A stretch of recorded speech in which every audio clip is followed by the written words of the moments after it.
দর্শক, আমরা এই মুহূর্তে আছি জাতীয় প্রেস ক্লাবের সামনে। এক ছেলে হারানো পিতার দুটি কথা শুনবো। আপনার সন্তানকে কখন থেকে কিভাবে খুঁজে পাচ্ছেন না, যদি একটু বিস্তারিত বলেন। আসসালামু আলাইকুম। গত 22 তারিখ রবিবার বিকাল 4টার পর থেকে আমার ছেলেরা পাইতেছি না। আমার ছেলে উত্তর বাড্ডা পূর্বাঞ্চল 26 লেন ফার্নিচার কারখানার থেকে নিখোঁজ। 4টার পর থেকে আর পাইতেছি না এখন পর্যন্ত। আজকে বোধ 24 তারিখ, পাইতেছি না। এখন আপনাদের মাধ্যমে আমার ছেলেরা আমি ফিরে পাইতে চাই। আপনার ছেলের বয়স কত? 14 বছর। সে কি করতো? সেও ফার্নিচারের কাজ শিখতে হয়েছিল।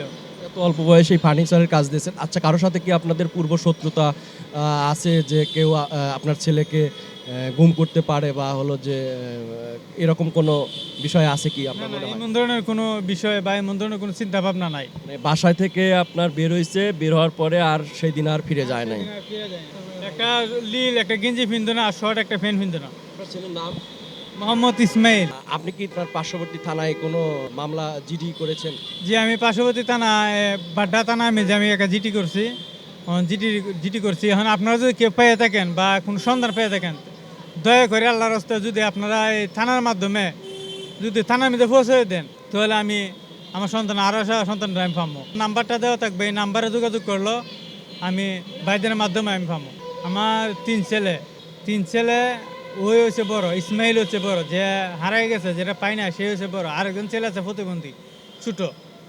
আরেকজন ছেলে বাড়ির ছোট। আপনার ছেলে কি মানে এই দুই একদিনের মধ্যে ওই ওদের বন্ধু বান্ধব বা এদের কারোর সাথে কি কোনো গন্ডগোল এরকম কোনো কিছু হয়েছে আপনি জানা আছে? না না, এই ধরনের কোনো কিছু হয় নাই। আমি তদন্ত করছি, খোঁজখবর লইছি, এই ধরনের কোনো ঝামেলা বা কোনো হয় নাই। আচ্ছা, বিষয় হলো যে আপনি বলতে চাচ্ছেন যে হলো বাসায় থেকে বের হওয়ার পরে কিভাবে হারালো বা কিভাবে কেউ গুম করলো, এটা আপনি কিছুই বলতে পারছেন না। আপনার এখন একটাই চাওয়া যে আমার ছেলেকে আমি ফিরে পেতে চাই। ফিরে হইতেছে।